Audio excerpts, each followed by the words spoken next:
All right, so for this next tutorial, we're going to create some axles that these gears can rotate around, but also we want to create a little lip so that the gears can snap on and not fall out when it turns upside down. So to do that, what we're going to do is, right now I have my assembly activated. I want to come down and I want to add these axles to attach to this housing. So I'm going to activate the housing. You'll notice that the gears go into a transparent or slightly ghosted mode, and I'm going to click on create a sketch, and I'm going to pick the bottom floor, inside floor of the housing. I'm always going to capture the position, and then I'm going to draw a circle that I'm going to extrude up for the axle that this gear is going to rotate on. But I got to make sure it's perfectly centered with where this gear is. So I want to project a shadow of the gear's center hole onto the floor of this sketch. So to do that, I have to go to create, and I have to go to project, and then project. And the shortcut for that is pressing P on your keyboard, if you have one. And then when I have project active, any geometry from another component that I highlight and click, like the center of the circle, after I hit OK, you'll notice that now I have like a shadow of that edge that is now clickable geometry on my new sketch. So in order to finish what I'm doing, I think it's best that I turn off my gear so that I can see what I'm doing. So I just click the little eyeball next to the 12-tooth gear. I'll leave this one on because it's not currently in my way. And I'll go back to a top view so it's easier to draw. And then I'm going to draw another circle right up here in my sketch menu with the same center point as my projected circle, but a little bit smaller. So you'll see if I, remember when I made the gears, we used a 0.25-inch hole. I don't want to do that for the axle, or else it won't move. It's going to be too tight of a fit. So I'm going to give it a little bit of clearance, and we're going to give it 0.225, which is 25 thousandths of an inch of what we'll call clearance, or room to move, wiggle room. And then what we're going to do is we're going to finish our sketch, and we're going to extrude that up. Now, speaking of wiggle room, if I extrude it up only 0.2, then that's exactly the height of the gear. And again, we don't want to cram the gear in here because we're going to put a little lip, which is going to prevent the gear from falling out. So I want also to have some clearance in the thickness. So I'm going to make this axle just a little bit longer than the thickness of the gear. So maybe a little bit more in that direction, so maybe 50 thousandths higher than the height of the gear, just to give it, again, some wiggle room. And I say OK. So there's and if I temporarily turn my spur gear on, you'll see kind of what that's going to look like. Turn it back off. Now we want to create something, think of a mushroom cap or mushroom head that would sit on top of this, that was just a little bit larger than the diameter of the spur gear, so that when you turn it upside down or shake it around, maybe it's in your pocket, this gear can't fall off. But you also have to be able to assemble it, snap it together, so that is going to be an issue. So in order to create that mushroom top to it, here's what we're going to do. We're going to make a sketch on this top surface just like that, and we're going to make another circle.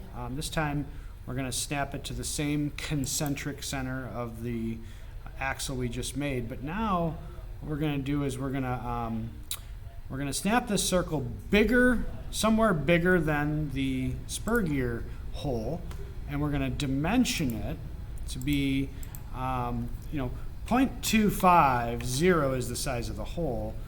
We want to be just a little bit bigger, just so that it holds it. So maybe 5 thousandths bigger, and you're not going to really notice that much visually, but it's just enough to create a collision between the large top of this and the hole so it doesn't come apart. All right, and I'll show you what we'll do to the top of it so that it can actually fit when we assemble it. So we're gonna finish that sketch, and then we're gonna extrude. Now be careful when you extrude, and I'll zoom in to show you why I'm saying be careful. You really got to make sure that you're picking everything, including that little sliver that you created larger than the hole diameter. All right, so we're gonna extrude that up. Not too far, maybe 50 thousandths of an inch. If I look at that from the side, you can get a perspective that even that's a little tall, so maybe I'll kind of go down to maybe 0.035. Doesn't need to be a lot, just enough to create like I said, like a little mushroom head. And we're gonna round this now so that when we slip the gear down, it's got like a surface to ride on, so that it can slip into that hole.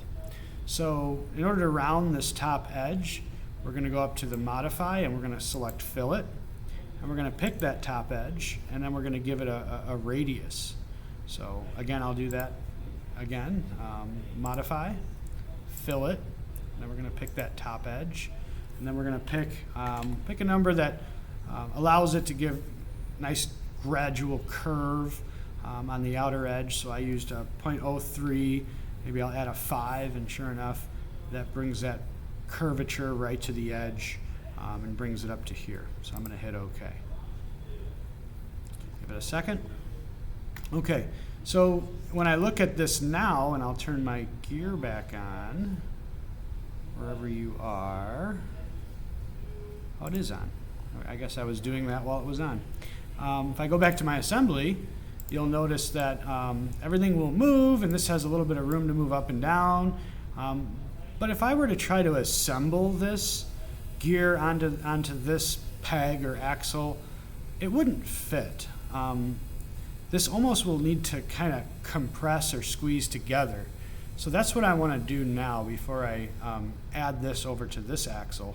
So here's how I want to do that. I'm going to go activate my housing again, and I think I'm going to turn my gear off so I can see what I'm working on. I'm going to make a sketch to this top surface, and I'm going to capture the position. And what I'm going to do is I am going to create a rectangle, but watch closely what I do. I'm not clicking on the rectangle from my toolbar. This time I'm going to the rectangle menu, and I'm choosing center rectangle. And I'm going to do that because it works kind of like a circle, where you pick the center point of the rectangle, and then you can drag out and define the width. My goal here is to use this center point rectangle to subtract and cut down to create a slot, so that this axle, or whatever you want to call it, shaft, has a missing portion in the middle, so that these two portions can bend inward, so that as you're pressing the gear onto it, this little portion on the left and this little portion on the right can bend in. So that's kind of what I'm trying to do here. So I'll go back to my top view.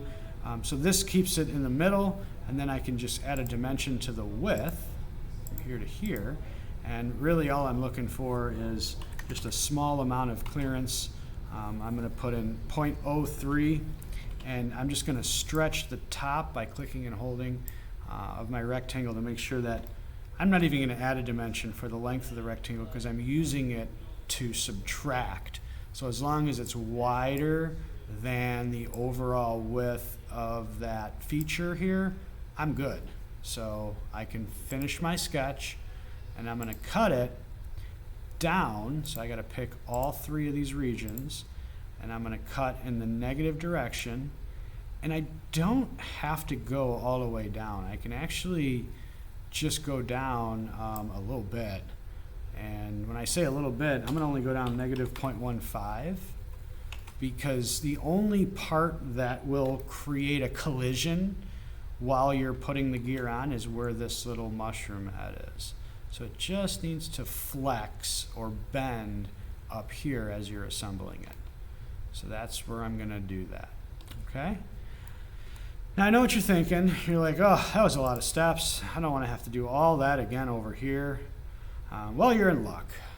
There's some tricks you can do to replicate everything that you did and duplicate it over onto this side. So that's kind of what we're going to do. We're going to come up here to the Create menu, and we're going to create a pattern. In this case, it's a rectangle pattern.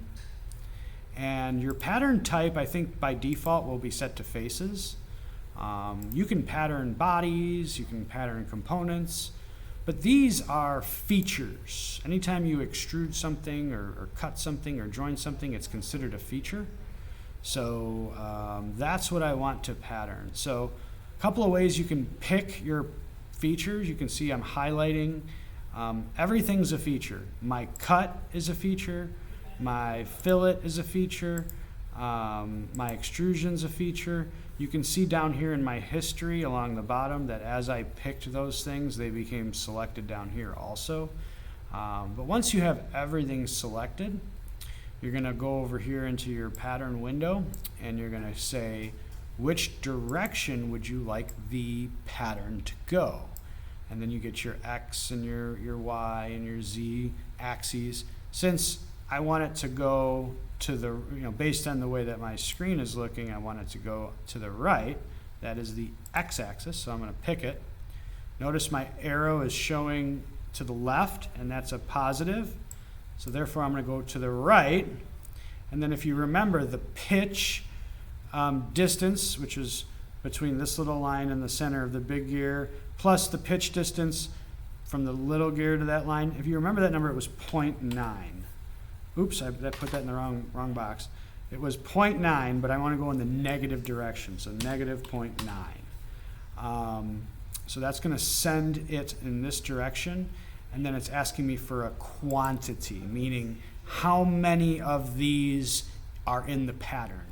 2. And then I can hit OK. And you should be very happy that you don't have to do all those steps again, and that will just appear. Just like that. Let me hit save before I lose my work. Let me turn on my spur gear and go back to my assembly. And now you should see those gears. I mean, obviously they're going to spin the same way, but now we have some support. Now, if this is sitting in my pocket and I want to fidget with it because I get bored in class, or I don't want to listen to my teacher and I just want something to do, I want to create a little maybe portion or corner where maybe my thumb can, I don't know, it'd be kind of fun to play with this and take your thumb and maybe run it along the edge, and it's like a fidget toy. Right now it's completely enclosed. So I thought it would be a neat innovation or design modification to open up a portion of the corner so the gear was exposed. Just so that you can turn the gears, because right now, in order to turn it, you'd have to kind of put your thumb or fingers on the face of it and turn it. So my idea is to go to the back of it, activate the housing, and make a sketch on the back, just like this, capture position, and make a arc. So create an arc. Maybe watch what I do, and then if you have another idea on how to do this, you can definitely come up with a different type of design. I'm not even going to add dimensions to this because, again, I think you can come up with something different if you wanted to. Let me just show you what I'm doing. I'm going to basically take this profile, and I'm going to cut it just like this. I'm going to remove that portion of the housing. Now take a look though. Oops, it's hitting the gear. It's also subtracting the gear. Well, look at this. It says objects to cut. And, Fusion will ask you, what would you like that cut operation to affect? Well, I don't want it to cut the gear. So I'm going to deselect or uncheck that. So now it's only going to cut the housing. So that's a very nice feature that they give you. And I'm going to say OK. And now if I go back to my assembly, you can see that now part of the gear is exposed. And now you can take your thumb and just kind of run your thumb along this, and you can have hours and hours and hours of enjoyment as you watch the little gears spin away. How much fun could this possibly be? Wow. All right, so that will wrap up this tutorial, and the next one will give you the necessary steps to get this ready and prepared for 3D printing. Thanks for watching.